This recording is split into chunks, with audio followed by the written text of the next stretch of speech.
Hi, Libby. Come on in. Hi, Dr. Martis. It's nice to see you again. A lot has changed since you last visited. Did you notice on your way in that we've changed our name? We're now called the Genome Center. Why the change? We've entered a new phase in genomics. We have a complete human genome sequence. In the past 5 years, sequencing technologies and applications have been changing rapidly. Although we're still sequencing the whole genomes of new organisms, we're also involved in a variety of other projects that use DNA sequencing as a tool to answer a research question. I'd love to hear about that. First, can you tell me what new genomes you've sequenced? Sure, we've been pretty busy doing a lot of genomes. In the past 5 years, we've sequenced the genomes of the chimpanzee, the platypus, the zebra finch, the rhesus macaque, and many bacterial genomes.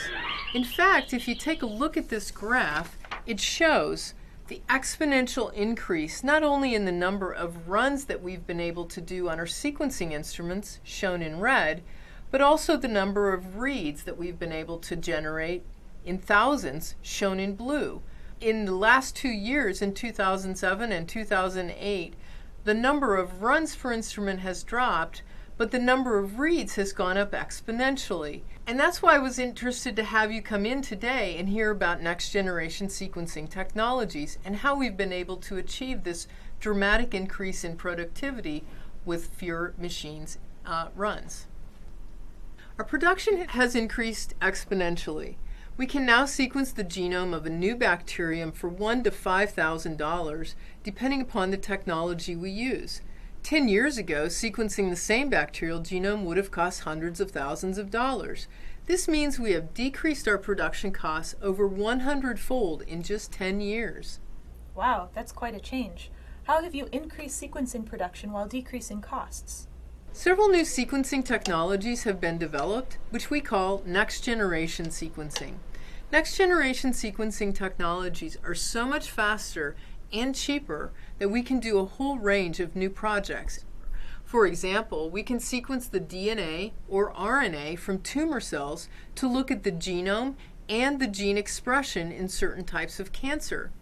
We've completed a project recently to compare DNA from 2 types of cells in a patient with acute myeloid leukemia. We compared DNA from non-cancerous cells with DNA from tumor cells and discovered mutations that were specific to the cancer. Experiments like these will help bring genomics into doctors' offices for diagnosis and treatment. We can also sequence mixed populations of organisms in what are called metagenomic experiments. For example, we can sequence DNA isolated from seawater or from the human gut to see which type of bacteria are growing in each place. These types of experiments would be too expensive to perform on a large scale using the traditional Sanger sequencing methods in the past. So, what are the main differences between the old Sanger technology and the new next-generation sequencing technologies? These technologies are based on 2 principles. First, massively parallel sequencing, which means that a huge number of sequencing reactions are performed and detected at the same time. And second, the use of sequencing by synthesis, which means that we monitor the sequencing reaction as it occurs. There is no electrophoresis step. The new sequencers work directly with the DNA fragments from a genome and don't require cloning or any bacterial work, which decreases the production pipeline time significantly. In Sanger sequencing, which you saw in your last tour, a genome would be fragmented to create a library of cloned DNA fragments. The DNA would be prepared from a selected set of overlapping clones and sequenced using ABI machines that separated the DNA fragments using gel electrophoresis.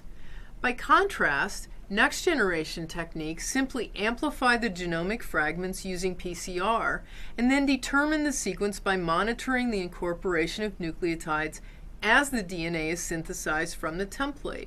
Most of the steps in sample preparation are completely automated and performed by machines. The sequencing machines do have much longer run times, sometimes as long as 10 days, so a sequencing lab technician can keep several machines running at once. Another major difference between the Sanger technology and the next generation sequencers is that the new technologies give us shorter read lengths for each individual sequencing reaction. This means that the analysis is much more computationally intensive than in the past, and as a result, we employ far more personnel trained in bioinformatics than ever before. You said there were several new technologies. What are they? The next generation technologies we're currently using at the Genome Center include the Illumina GA2X and the 454 titanium sequencers.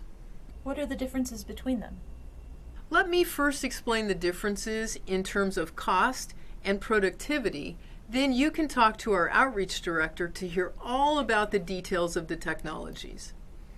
If you look at this chart, it compares the ABI 3730XL capillary sequencer to the Illumina GA2X and the 454 titanium sequencers.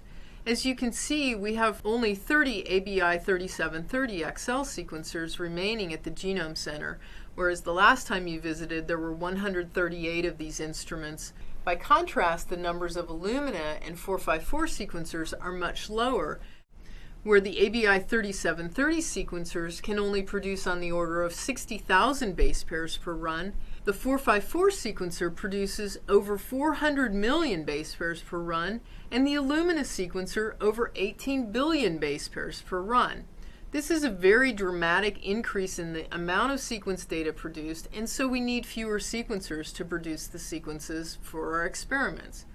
The most astonishing component and contribution of next generation sequencing is illustrated in the last column of the chart, namely the time to complete the 3 billion base pairs of the human genome. Whereas with the 3730 sequencers, over 6 years would be required to generate this amount of data, the 454 and Illumina sequencers can complete it in less than a week. These numbers, of course, are changing rapidly. The read lengths are getting longer and costs are getting lower, but you can tell that the three platforms have major differences in read length and total production capacity. The different technology that the machines use for sequencing means that they also have differences in base quality and different problem areas, or biases as we refer to them. All of these factors, as well as the cost of production, do play a role in deciding which experiment platform we actually use.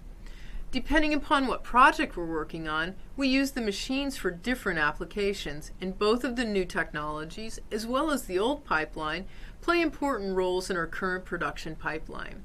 To really understand the details of the new technologies, let me ask our outreach director, Sherilyn Shatting, to show you the machines and to tell you more about how they work. Thanks, Dr. Martis.